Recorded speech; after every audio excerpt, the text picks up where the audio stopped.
మండపేట నియోజకవర్గం. మరి జగన్ గారి పరిపాలన దాదాపు పూర్తి అయిపోయింది, ఎన్నికలు కూడా సిద్ధమయ్యారు. మరి జగన్ ఓడించడానికి సిద్ధంగా ఉన్నారా, గెలిపించడానికి సిద్ధంగా ఉన్నారా? ప్రజలు గెలిపించడానికి సిద్ధంగా. ఎందుకు గెలిపించడానికి సిద్ధంగా ఉన్నారు? ఆయన చేసిన అభివృద్ధి, ఆయన చేసిన పథకాలు ఇంతకుముందు ఏ సీఎం చేయలేదు. ఇప్పుడు చేస్తానని చెప్పడమే తప్ప ఎవరు చేసినోడు లేడు. చేస్తానన్న పథకాలన్నీ 90% పైనే చేసి చూపించాడు. పైగా మాది మండపేట నియోజకవర్గం. మండపేట నియోజకవర్గం ఇన్ఛార్జ్ జనరల్ తోట తిరుమూర్తి గారు అక్కడ అతను సింహంలాగా అన్ని అభివృద్ధి పథకాలు చేసుకోండి అని అక్కడ మేము ఇక్కడ చేస్తాకి ఈయన రెడీగా ఉండి అన్ని చేస్తున్నాడు. డేరింగ్ అండ్ డాషింగ్ గా మా అభివృద్ధికి ప్రతి నిమిషం మాపుడు పగలకుండా కష్టపడి ప్రజా అభివృద్ధి, కుల మతాలు కాకుండా, ఉన్నోడు లేనోడు కాకుండా ఏ ప్రజానికానికన్నా సరే ఏ ప్రజానికానికన్నా సరే ఆపదలో ఉన్నానన్నా కూడా ఆదుకునే డేరింగ్ అండ్ డాషింగ్ తిరుమూర్తి గారు. డిపాజిట్ కూడా రామంటున్నారు ఎవరో అన్నవాళ్ళు. నేనంటాను ఇప్పుడు టీడీపీలో ఉంటే జగన్ ఓడిపోతాడు అని అనకపోతే ఏమంటాం? ఏమన్నా ఇప్పుడు త్రిమూర్తులు గారికి ఎందుకు రావు? 15 సంవత్సరాలుగా ఏగళ్ళు జోగేశ్వరరావు గారు పరిపాలన చేశాడు. అదే మండపేట నియోజకవర్గం ఏం అభివృద్ధి చేశాడు? నేను చేశానని చెప్పుకోమన్నాను. ఇతను వచ్చి 3 ఏళ్ళు అవ్వలేదు. ఇతను చేసిన అభివృద్ధి ఎంత కావద్దంటో చెప్తాడు. మరి ఈ రోజు సొంత చెల్లి చెరిమలైన జగన్మోహన్ రెడ్డి గారికి వ్యతిరేకంగా మాట్లాడుతుంది. ఖచ్చితంగా మా అన్నయ్య ఓడిపోతాడు, మా అన్న ఏం చేద్దామన్నా అని ప్రశ్నిస్తుంది కదా. పెద్దోళ్ళు రాజకీయాల వరకు మాట్లాడేంత పెద్దోళ్ళు కాదు. మా నియోజకవర్గ పరిధిలో నేను మాట్లాడాను, అంతవరకు చాలు. కానీ వాడు అన్న ఆడిపోతాడన్నా, ఈవిడ నానా రకాలుగా ఉన్నా చేసింది అభివృద్ధి కాదా?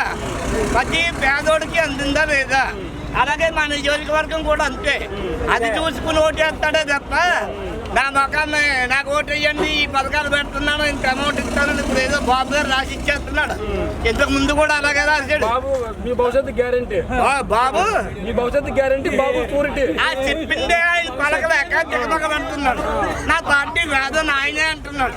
మరి ఇవన్నీ ప్రజలు అంటున్నదా? ఇప్పుడు నా అన్నయ్య రాడన్నదంటే ఏమో ఎన్ని ఓట్లు మోసుకున్నది ఈవిడి. అభివృద్ధి చూసుకోండి. ఇక్కడ ప్రతి ప్రజానికం కూడా ఇక్కడ జరిగిన అభివృద్ధి కాదా? ఏ పార్టీలో ముఖ్యమంత్రి అయినా సరే ఇప్పటి వరకు వచ్చిన వాళ్ళు నేను మంచోడిని, నాకు అభివృద్ధి జరిగిందంటే ఓటు వేయండి అన్న కూడా ఒక్కడున్నాడా? ఎవడు లేడు. పోటీగా పవన్ కళ్యాణ్ పోటీ చేస్తాడు కదా. పవన్ కళ్యాణ్ కాదు, వాడు బాబు వచ్చి చేసినా తిరుగుతూ నెచ్చుతాడు. ఎందుకంటే పవన్ కళ్యాణ్ చేసేదంతా ఒక గ్రూప్ రాజకీయం తప్ప ఎందులో ఉన్నాడు. మొన్నలాగా చంద్రబాబు నాయుడు తిట్టాడు, వాళ్ళ కుటుంబ వ్యవహారాల్లో తిట్టాడని చెప్పేసి దగ్గర కొత్తలేడు. ఒకవేళ కాపు నాయుడు గారు చూసుకుంటే ఇద్దరిని ముద్రగడ పద్మనాభం గారిని చంద్రబాబు నాయుడు ఖండించేస్తుంటే ఏమన్నా మాట్లాడగలిగాడా? కాపు నాయుడు కేసుకొస్తాడా? లేకపోతే ఎక్కువ నాయుడు కేసుకున్నాడు. ఎవడో కాదంటాడు, అందులో కావాలంటాడు. అందులో ఉండడు, ఇందులో ఉండదు. ఏదన్నా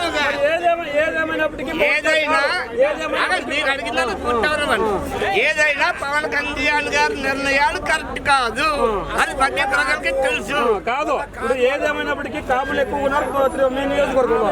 ఇదైనా బదులు పవన్ కళ్యాణ్ కూడా కాపు నేత. మరి కాపులంతా పవన్ కళ్యాణ్ కోటేసే అవకాశం ఉండదా? కాపులు ఎక్కువ ఉన్నారు తక్కువ ఉన్నారని కాదు. అక్కడ కాపుల్లో కూటికి లేనాడు ఉన్నాడు, అమ్మవారిలో కూటికి లేనాడు ఉన్నాడు. అక్కడ అభివృద్ధి ఏ కులానికి ఏ మతానికి జరుగుతుందన్నది మాకు కావాలి. అంటే కాదు ఇదైనా బదులు ఎట్లు కూటికి లేని వాళ్ళు అంత ఉన్నారు.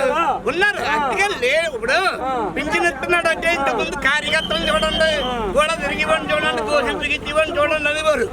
ఎవడన్నా చస్తే ఆ పింఛన్ రాయించుకోవాలనుకునేవారు. ఎవడన్నా పోయాడంటే చంద్రబాబు నాయుడు గారి పరిపాలనలో ఆ పోయినాడు పింఛన్ ఉందా, అది మనవాడికి ఎవరికి రాదేయాలని ఎదురు చూసేవారు. ఇవాళ 60 సంవత్సరాలు నిండిందా లేదా చూస్తున్నాడు. నా ఇంట్లో కూడా ఆ పార్టీ వాడు ఈ పార్టీ వాడు అని చూస్తలేదు. ఇదంతా నీకు తెలుసు, నాకు తెలుసు. నీకు ఎందుకు ఇంటర్వ్యూలు కాదు. జగన్మోహన్ రెడ్డి గారిని ఓడించడానికి సంసిద్ధం అంటున్నారు కదా వాళ్ళు. నాకు ఏమంటారు?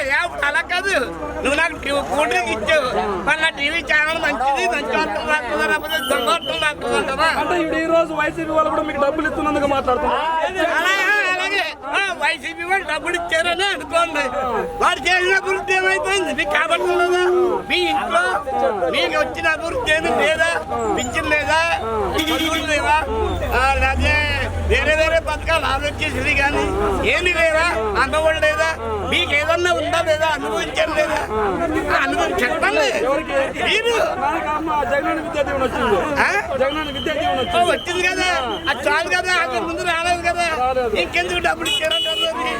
డబ్బులు ఇవ్వాలా నేను కదా వాళ్ళు చెప్తున్నారు అదే అయితే మీరు విలేకరులుగా మీరు ఎంచుకున్నారు కరెక్టే. అది మీకు మీరే ప్రశ్నించుకోండి అంటున్నారు మళ్ళీ అయితే జగన్ అయితే గెలుస్తాడు గెలిస్తే అంటారు. ఇక్కడ జగన్ గెలుస్తాడు.